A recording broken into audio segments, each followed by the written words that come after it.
Thank you so much for giving me the opportunity to contribute to this motion. And I want to thank Senator Eddie for bringing up this motion. I want to take this opportunity and condemn the adoption that is happening in this country, and the femicide murders that are happening in this country. It is sad that we have security in place and we seem to be helpless. We look up like this, we are helpless when murders of our young girls is happening in this country. I want to take this opportunity and send my sincere condolence to all the families, parents that have lost their loved ones. I know how painful it is, and especially losing a young person whose future was very bright, because you can look at all these children, they were all in their universities, and you can look at them, they look very bright children. We really want to ask our security to save us from the tortures that the parents and the families are going through. Even the process of finding the justice for those children is a torture. So why would we as a country just sit there so helplessly and allow such crimes to happen in our own country when we have the capacity to arrest such heinous or such murders? Is to urge our government, the one we elected with a lot of love, to ensure that they can look and see what is not happening in our security system, so that if we have the wrong people in the security system, to remove them. Because there is no way we can allow parents. We've seen them in the national television. We've seen the murders that is happening in this country. And I look at them, and I feel for them, and I wonder,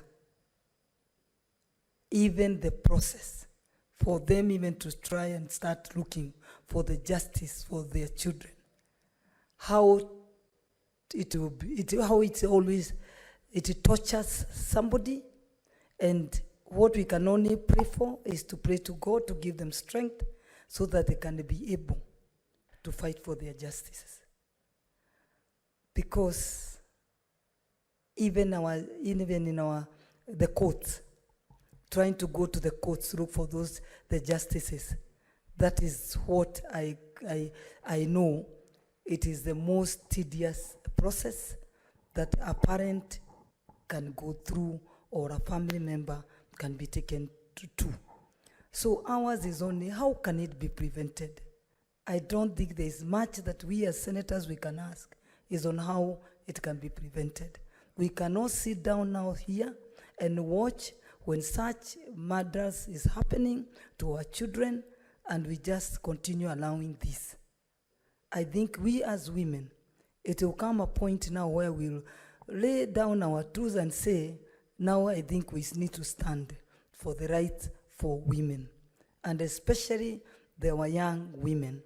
Yes, we know how hard it is for even a woman to rise to a certain, to a higher level. So when we see our young women being killed like this, it is like we are trying to cut we are trying to show that women cannot reach to a certain level, because we are not seeing many other people. The side of the boys, we don't see them go. We're not saying that they should be dying, but we are not seeing them being killed like the way we are seeing the girls are being killed. It is frightening, and it is shocking, and we are not stand again as women leaders and watch when this thing is happening. It is frightening. It is sad. And I can tell you for free, for sure, that those parents, what they are going through and what they are to go through to get rid of or even to forget what they have been tortured to, it will take a long time. Senator Montet Betty. Thank you, Madam Speaker. Madam Speaker, allow me to first pass my condolences to the families of who lately have lost their loved ones. Surely it's painful. What we hear, the stories we are getting, like what Senator Sifuna said today, that it was really very difficult to watch the bodies of those ladies who were murdered just very recently. That was Madam Wario, the daughter Amina, and the niece. I want to pass my condolences to the family. This must be a very difficult time. Recently, also, a nominated MC from Kirinyaga lost her daughter, Madam Njeri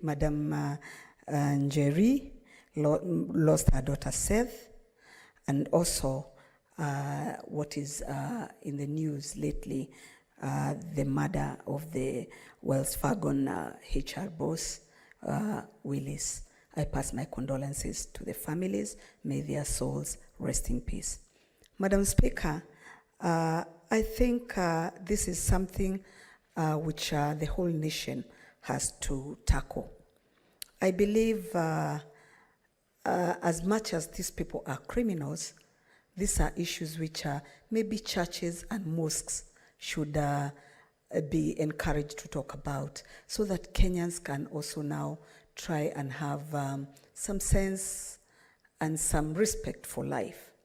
Because even the way the murders are being carried, it is so saddening, because it's where human beings have become animals, that they don't value life anymore.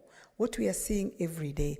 In fact, I wonder how many other murders are not being highlighted in the news, because what we see is what comes to the news, but I'm sure there are many others which are happening, which are not highlighted, that maybe even the family members have never come to know that their loved ones have been murdered or they've been killed, because the kind of life we live in Nairobi, you find most of people live on their own and their families maybe are far away.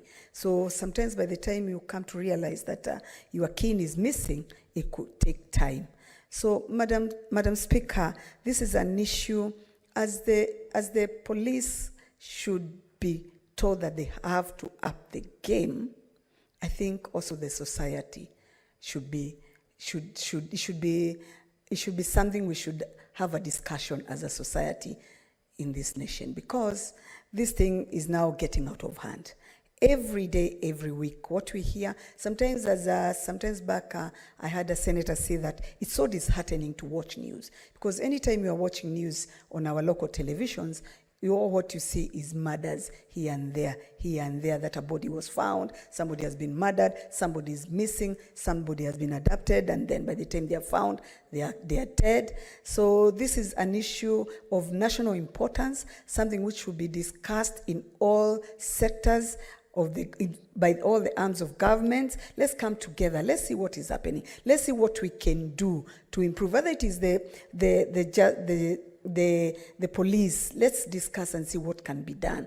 If it is the justice arm, let us see whether these cases which come up of those people who are killing or the murderers when they are caught, these cases can really be hastened so that people can be deterred, or they know that if you are caught, you're going to be caught and very soon your time is going to be up. So, Madam Speaker, what I would say is it's a matter of national importance. I want to thank the senator who has brought up this matter. And I want to urge that let us not stop it here. Let us put it out there to the nation. Let us let it be a discussion that we all hold and see what we can do to avoid and also to prevent this killing. I know they're taking care of young girls and women because we are weaker, but Madam Speaker, if people know that wherever you are, let's say like the Isili, the way it was the Isili murder, the way it was committed, if people know that there are CCTVs all over, that whatever you do will be followed and it will be a matter of time before they catch up with you, then I'm sure these murders are going to reduce. Because what is happening is not interesting at all. It's sad for our nation, it's sad for us women, and it's very disheartening as a nation. Thank you, Madam Speaker. Yes, thank you, Senator. Senator Abbas Sheikh Mohammed.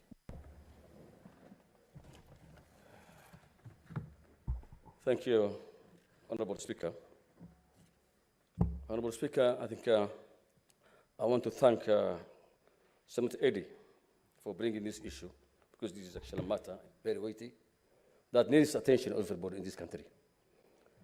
Honorable Speaker, of late, Kenya is experiencing a wave of murders and abductions and arbitrary arrests. It is now become difficult. Who is doing this kind of business? Is it the government, agents of the government of security? Is it the thugs? This country has been very, Kenyans have been very, very kind. You know, we are surrounded by many countries that have a lot of security issues. They have fallen governments all over. There are no proper government. And many people have found their way to Kenya. And they were able to access our identity cards, our passports, own properties. And nobody has even vetted these guys. We have all the criminals coming to this country. The money launderers coming to this country. Murderers coming to this country. Rapists coming to this country. Therefore, we're not even able to know who is safe today and tomorrow. We will not know who is the next person. Speaker, I want first and foremost again to condole all Kenyans who lost their loved ones, especially the family of Dawood and the kids, Dahabo and Dahabo Dawood and kids. Honorable Speaker, you know, last time when there was that demonstrations, many Kenyans lost their life. And up to date, they have not been accounted for. So many young men and women, Kenyans, who just wanted to demonstrate, lost their lives. They have not been accounted for. They have been, I don't know where they've been held or they're dead. I have lost one MCA, elected, the minority leader of OJ Assembly. Today, there is no communication. You have gone anywhere? Last time we rushed to OJ, we were told that the body that was found, and this is the man, that body was mutilated, my friend. You know, you kill somebody and then you start cutting into pieces. It doesn't make sense. Even the criminal has to be listened. The criminal has a right to be represented. The criminal has a right to be brought to court. But you kill somebody, even this lady, her body was mutilated. She was killed. The young girl was raped. And again, the limbs have been cut. So, what's happened? We don't even know what's happened in this country.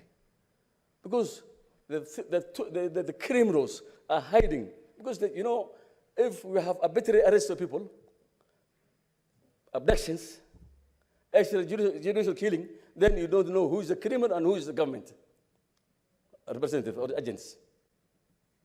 So I think it's high time Kenyans must stand up and wake up and say enough is enough now. We must be able to separate Kenyans from the criminals. We must live in peace. We must do our business without fear. We must be able to, vet. You see, the taxi driver, the guy who killed these ladies, Keradabo, was somebody close to them. He was known to these ladies. Criminal. And according to the story going around, he's been a criminal. He has killed many other people in the past. I don't know where he came from. That shows that guy might be, he was owning a temporary driving license. He could be owning an ID. He could be owning a passport. But he's a criminal that you are aiding to become a Kenyan citizen. So I think the high time that corruption has spoiled this country. So we need to move and say enough is enough. Madam Speaker, one other thing is, I think the social media should also be censored. the TikToks and the likes.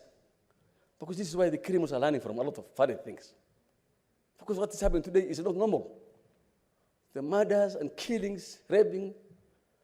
Again, every other day you see in the papers, somebody had been found, part of the body has been found. I think this has not been part of Kenya's life.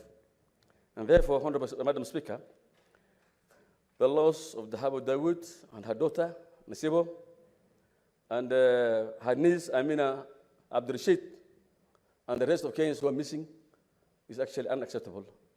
And I will request the respective, this country has actually the most learned and most intelligent security officers. Kenyan security officers, our intelligence,